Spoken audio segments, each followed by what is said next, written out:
Ang galing. Ayan, okay. Ano to? Ano to, cherry? Uy, bumanahin yan. Kamatis yan. Dito pwede kayo mag-picture dito.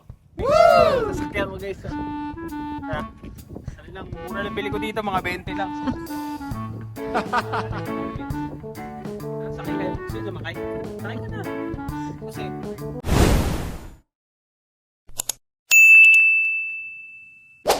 Hello guys! Welcome back sa ating channel. And for today's video, nandito tayo ulit sa Yarmouth. And today, na tayo sa Cape Horseshoe dito sa Yarmouth, yung lighthouse dito na mga tourist spot dito sa area ng Yarmouth. And kakatapos lang ni Darlene sa magpunta sa dentist. Ito yung appearance namin na pumunta sa dentist. In-adjust siya. Paano ba ginawa sa'yo? Adjust siya, tapos yung ibang bracket. Ano niya, inalign. Ayun guys, ngayon tapos na kami doon sa orthodontist na magpa-check up. So punta tayo ngayon muna kasi ano ngayon, ang oras dito ngayon is magto 2 PM na. So gutom na kami, hindi pa kami nagla-lunch kasi galing pa kaming work bago kami magpunta dito. And supposed to be dapat kasi gagawin ko today is magpapa-undercoat tong sasakyan namin kasi dito nga sa Canada malapit na naman yung winter.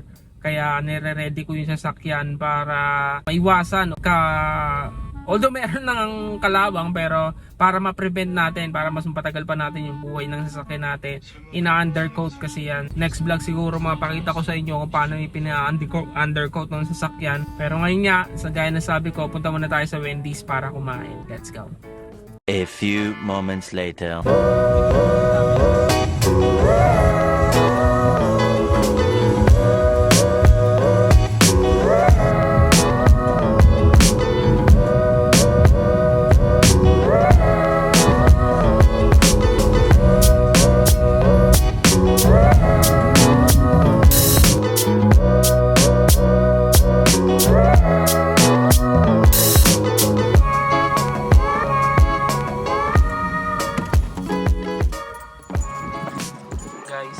Pasok tayo sa Wendy's. Itong Wendy's na to almost hindi ko alam kung ilang taon na to, pero mukha naman sa itsura niya na matagal na siya guys. Ayan, pasok tayo tapos tingnan natin kung ano yung mga ma-order natin dito sa loob guys. 1 minute 37 seconds later. Anong bibilin mo? Burger. Kung gusto ko yung mga burger dito masasarap. Double. That'll be $29.88. Okay, Visa. Pili ka na ng drinks mo. Sa akin, Minute Maid. Walang orange. Fanta na lang ulit sa akin. Fanta yan, parang royal. Dami naman. Yan lang nga. Ilagay mo na. Hindi, lagyan pa niya yan ulit. Oh, sige na. Hindi kasi tato.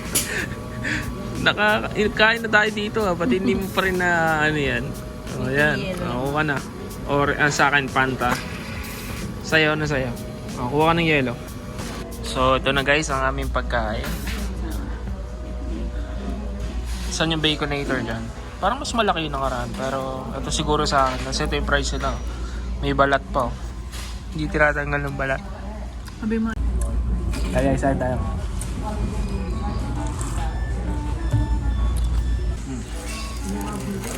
Ay, that's mine. Ano ito tayo? Ano kanya Oh, solid. solid. May isa. Yan sabi, solid din sa'yo. Wow, wala.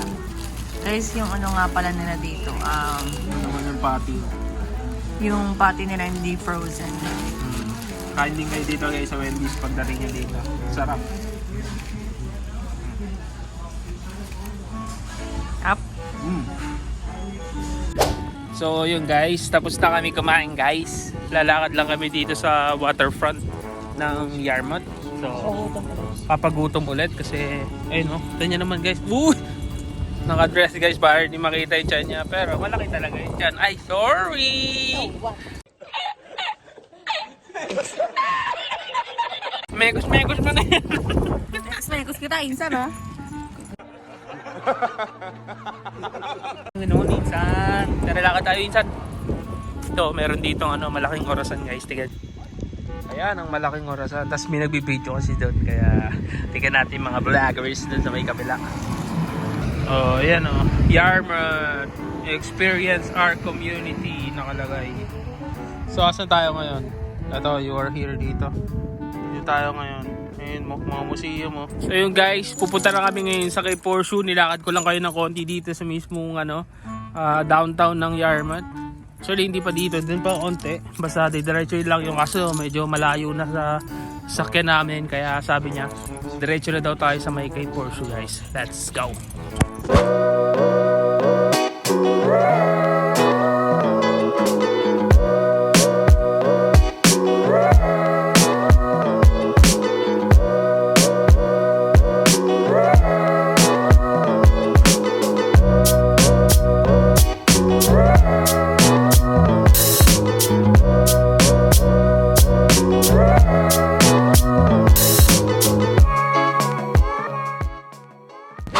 So guys, hindi tayo ngayon sa Fish Point. So ito yung first stop natin bago tayo magpunta sa Cape Horseshoe. Historic site daw to ng Yarmouth. So tingnan natin kung So yan guys, hindi dito kami guys. Kung makita nyo naman, walang katao-tao kasi sobrang dami ng turista dito eh. Hindi, meron nakaparada doon. Oh, ayan oh. Sige nga Mal, lagay mo yung ulo mo dyan. Oh. Oh, galing. Ayan guys. Oh. Dito may mga ganyan, may mga pwede kang aratilis lang, hindi kamatis na maliit yan. Ano to? Ano to, cherry? Uy, bumanihin yan. Kamatis yan. Cherry siguro yan. Ito siya, Brennan Memorial. In loving memory. Mga ganito, parang ano ito eh. Ayun o, meron pa ditong cruise ship guys oh. Makita ko sa inyo, ayun o. Cruise ship. Kailan kaya tayo makasakay dyan? Kasi may dumadaong na cruise ship dun sa main. Kailan kaya daw kami makakasakay dito kapag siguro sana makasakay kami dyan and then may record ko din o document ko din yung paglalakad namin dyan guys no. I hope na naririnig nyo yung boses ko guys kasi sobrang lakas ng hangin. So dito muna tayo sa site na to, napakaganda ng view.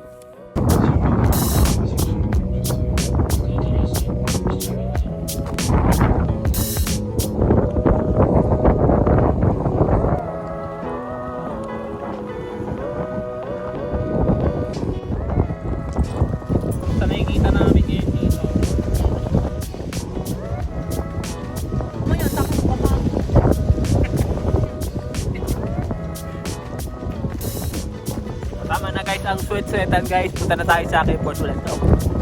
One eternity later. Ito guys, may nakita kami dito yung mga parang yung mga buoy, mga ginagamit nilang palatandaan kapag ka naghulog sila ng cage sa dagat. Pero dito, bunch of it. So ayan guys, dito pwede kayo mag-picture dito. Oh, maganda. So, tingnan natin, picture natin si Darlene. Tapos ito yung mga picture namin. Let's go.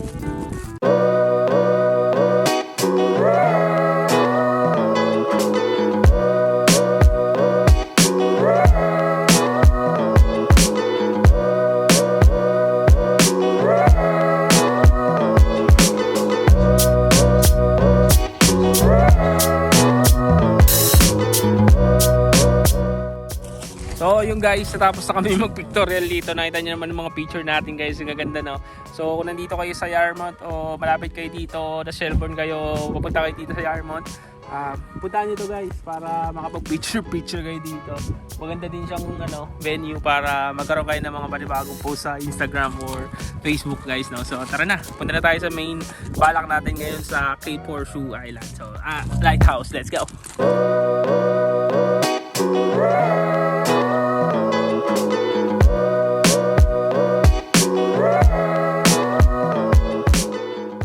So ayan guys, nandito na kami sa Cape Horseshoe. Sa mga hindi nakakapit, second time ko na mapupunta dito sa Cape Horseshoe Island, Cape Horseshoe Lighthouse. So si Darlene itong first time niya. 2 years niya, first time lang. So kaya hindi kami nakapagpabook. So pwede ka pala magpabook dito para ma-experience mo yung ticket dun sa mismong tuktok nung lighthouse. Pakita ko sa inyo. Yan, sa may tuktok ng lighthouse na yan. Pwede pala dyan umakyat sa pinakatuktok niyan. Kaso kailangan mo lang talaga Tsaka yung pinakita namin sa inyo kaninang cruise ship. Parang hindi siya cruise ship, maliit lang siya hindi, malaking barko rin. Pero kung yung cruise ship kasi na alam ko yung talagang napakalaki. Pero yan, parang may mga nagtatawid-tawid sa mga tao. May mga bangka maliliit na mga nagtatawid-tawid. doon sa mismo sa mismo main street ng Yarmouth. So dito nila pinarada, siguro malalim yung portion na yan. So andito na kami sa Porsche guys, let's go! Makita ko sa inyo yung paligid dito. Tara!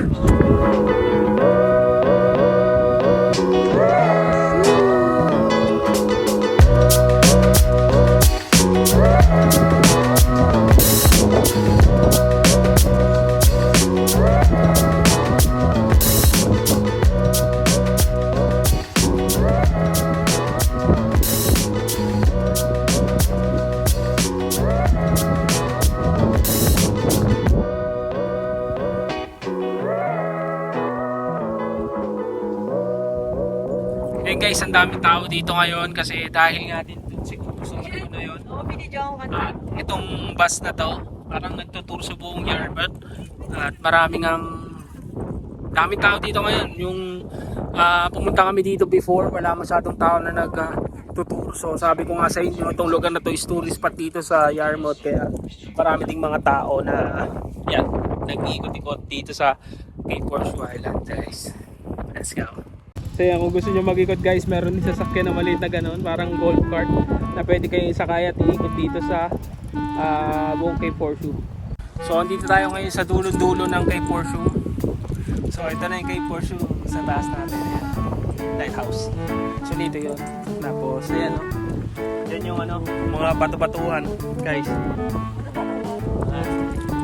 Mga bato lover dyan. Ito, mga bato-bato. Yan yun.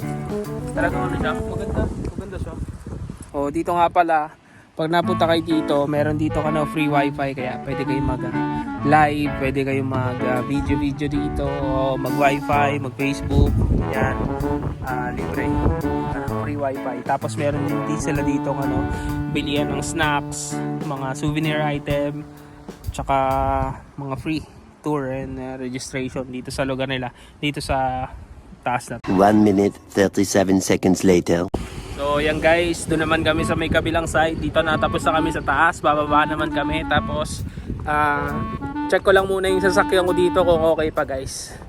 Kasi baka may mga gumasgas sa sasakyan ko eh. Saglit lang guys let's go. Pwede na! Yung sasakyan ko guys Una lang bili ko dito, mga 20 lang.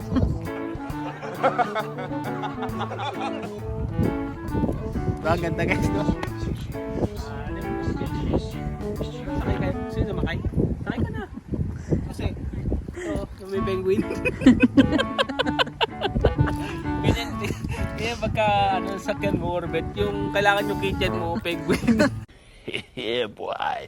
Ay, dolphin. Nagkaki kanina ka Rose yan.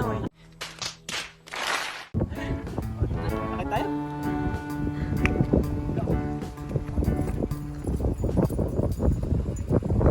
Pinapaarawan ko guys para tumibay yung buto. Di ba ganun yun? What? Papaarawan mo yung baby mo. Si baby ko yun eh. Pinapaarawan ko para tumibay yung buto. Yeah, it's a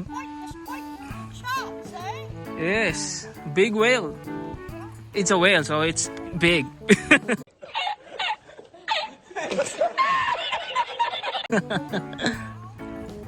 Ito, whale guys, sabi nung matanda guys, whale daw to.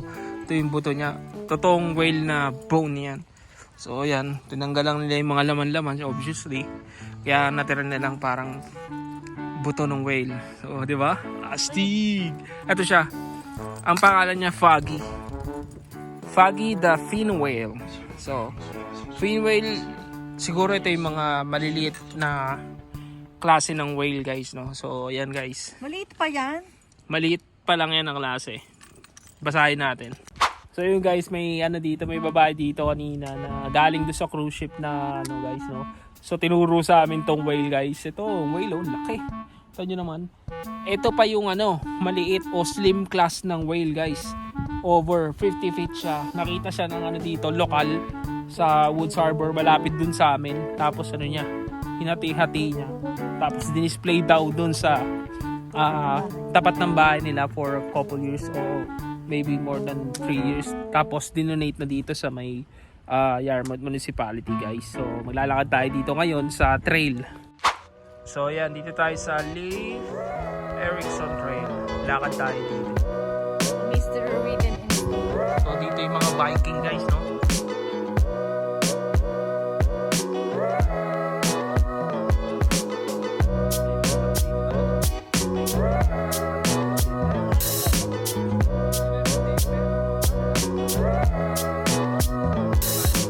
Scotia. Makita mo na dito yung cruise ship, ayun, no? Oceana. So baka meron diyang mga Pilipino, shout out to Filipinos working in that cruise ship, guys. Alam ko nagtatrabaho kayo maigi. Let's go. So dito tayo ngayon, guys, sa may meron tayong tour guide dito. Babasahin niya kung ano ba yung nilalaman nito, guys. So explain mo nga sa amin yan. So can you read it for us? Ano ko? Gynecology. Can you read it for us, please? Please. What can you see from here? Look straight ahead. The Stock Rock Formation is just one example of this area's amazing geology. Slang it a little bit. In fact, the very rock you're standing on is the result of the ancient and violent Okay, that's correct. and violent volcanic eruption. Volcanic? What Volcanic kind? eruption. Oh, where's the volcanic? The pond Okay. in front of you Okay. is actually a large tidal pool. Oh, tidal pool pala yan. Wow. One of many of you will find along the trail and at the Cape Horseshoe. Ooh. As you explore the trail, you may come across various edible plants that have been known to grow here. Ito yung sinasabi nila. Can you eat it? No, thank you. I don't wanna die. No, you can eat it. They said that it's edible. Wow. Maxim na yan! Ayun. Dali mo na yung insan. Basahin mo na yung insan. Ba't sa mga kababayan natin? Bigyan mo ng beans. Basahin mo na yung insan. Ah, ganun. May ganun pa naman. Ano siya? Nag-reflect. Oh. A few moments later. So dito guys, meron dito yung parang mga coin zone mula sa iba-ibang bansa guys. So kagaya ng Lithuania, Brazil, South Korea, China, Thailand, Vancouver, Mexico, wala Philippines. Saan pa ba? Turkey,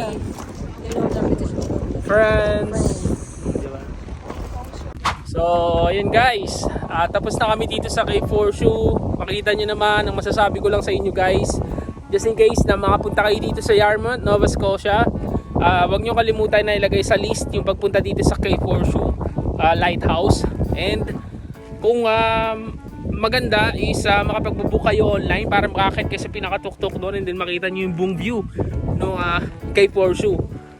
So sa history, napakaganda ng history ng lugar nito guys, and sa lugar and then yung mga tao mababait. Kaya guys, well recommended na magpunta kayo dito guys. Nag-enjoy ka ba dito? Yes, of course. Oh, nag-enjoy si Darlene dito. Ayaw niya lang yun doon kasi ano daw, bakit? Ayaw mo doon? Kasi sumabog. Ang sabi niya daw, natatakot kasi sumabog ang bulkan. Baka masabugin daw siya ng bulkan. Ay, may nakita kong bulkan kanina guys eh. Maganda yung mga picture namin na nakuhaan namin dito guys.